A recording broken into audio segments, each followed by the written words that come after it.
some of the position battles coming into a little bit more focus? A little bit, and probably echo what I've kind of talked about before. Maybe not enough position battles, as you kind of go through camp. But it certainly highlight Ryan Jones, the linebacker, has kind of taken a really a big step maybe in the last week or so. Been impressed with him. Deshaun White's another one, kind of competing there for playing time at linebacker, and they've kind of flashed at times. So excited about Ryan, Jalen Redmond getting back out there and moving around. So they, again, kind of trying to highlight those guys that from a competition standpoint, kind of competing for, are they starters? Are they rotational guys? Are they, 50% snaps? Some of those type of battles. Ron Stokes continues to impress. Nev's had a real good camp as we transition now into, kind of a mock week setting. Been doing a little bit of work versus scouts and some of those things. So in any event, wish I could highlight more guys truly, competing for a job. And certainly there's some guys, compete for playing time. But in terms of starting depth, that's something we're going to continue to work to create. Alex, can you kind of highlight for us kind of that edge rusher spot opposite Ronnie Perkins, kind of the guys that are involved there and who've looked good to you? Yeah, and kind of how we structured that thing. Ronnie Perkins, playing some edge. Marcus Stripling playing on the edge for us a little bit. As impressed as a young guy, his ceiling is very, very high. So I highlight Marcus Stripling. Been very impressed with him. I've asked him to do quite a bit this camp from a mental standpoint. Learned a lot. Kind of moved around, kind of see what's best for him. And he's probably a name I should mention.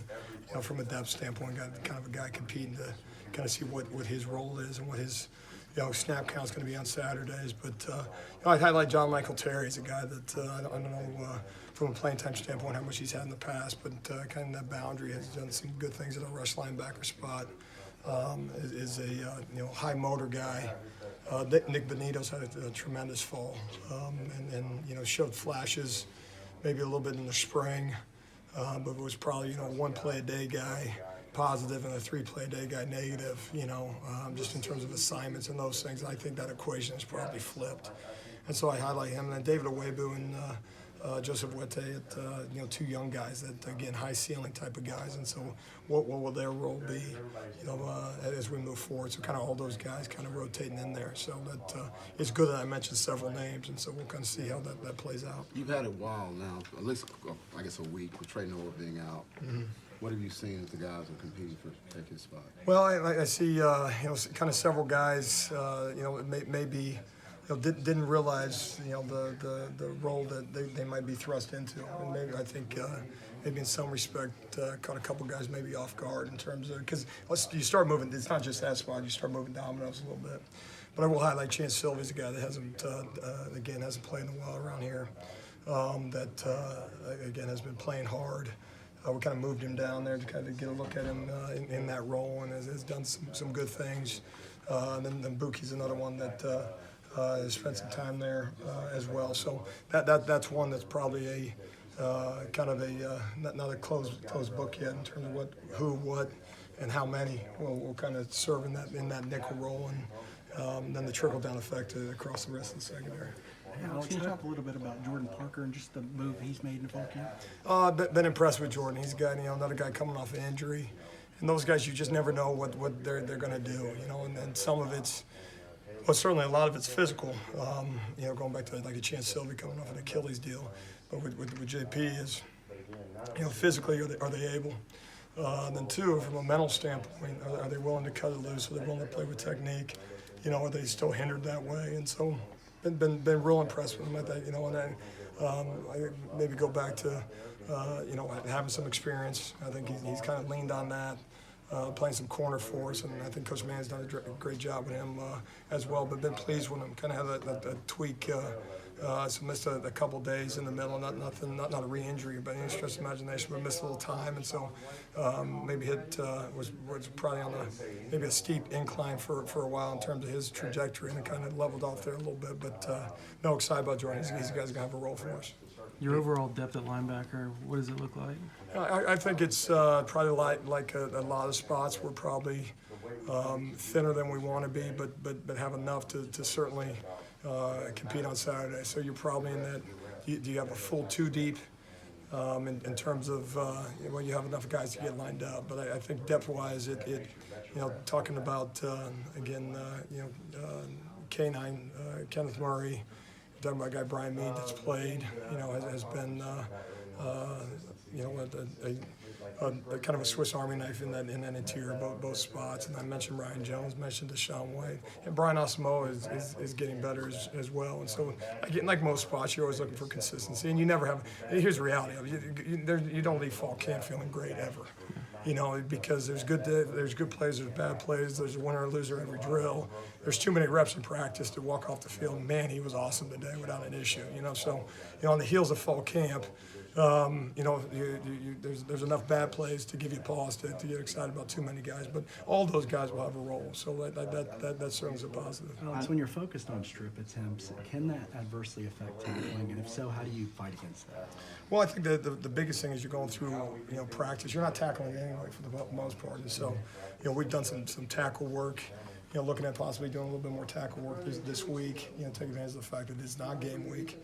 But I make the argument that somehow tagging a hip makes you a better tackler, which a lot of people is the alternative to stripping.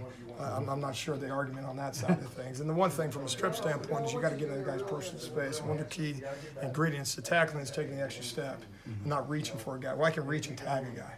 To actually get a strip, I'm gonna have to get in his personal space and take the extra step. And by and large, the way we coach it is we're saying that the first guy is going to wrap, secure it, and then it's every subsequent guy that's going to get that strip. So as you look at it on film at its best, you're going to see 7, 8 guys punching, raking, and stripping at that ball. But the primary guy in the true Fed drill, number one job is to secure it, and then the strip would obviously be secondary. We know nothing about LaRon Stokes' coaching in high school, but he was homeschooled, which is kind of rare or unique, and then he goes and lights it up pretty good in junior college. But in terms of learning the game and learning how to beat the guy in front of him, is he just like a sponge, or is he just learning something every day? Well, and he has been as consistent as any guy on that defense from literally day one. And then you mentioned the junior college guy coming in here, and obviously everybody had a learning curve because it was new to everybody, not just him. But just a real understanding of, and then kind of tried him a couple different spots up front, as we've done with a lot of guys to kind of see what's ultimately best for us. But has done a tremendous job from a mental standpoint. Plays hard, plays physical. We take LaRon Stokes every year if you can find one. He's been impressive. Right, he just dominated people in junior college because of what he is physically. Sure. So, but now he's learning how. That's right. The nuances that go with that. That's right. And so, from a mental standpoint, I've been very impressed, and physically as well. So, been very pleased with LaRon. What can Austin Jackson bring as a veteran but a new guy in that safety? Well, he's working. He's on our scout team right now. Missed a little time with some illness and getting eligible and all that stuff as you work through some transfer stuff. So, no, he's a guy that's in the room that is working our scout team right now.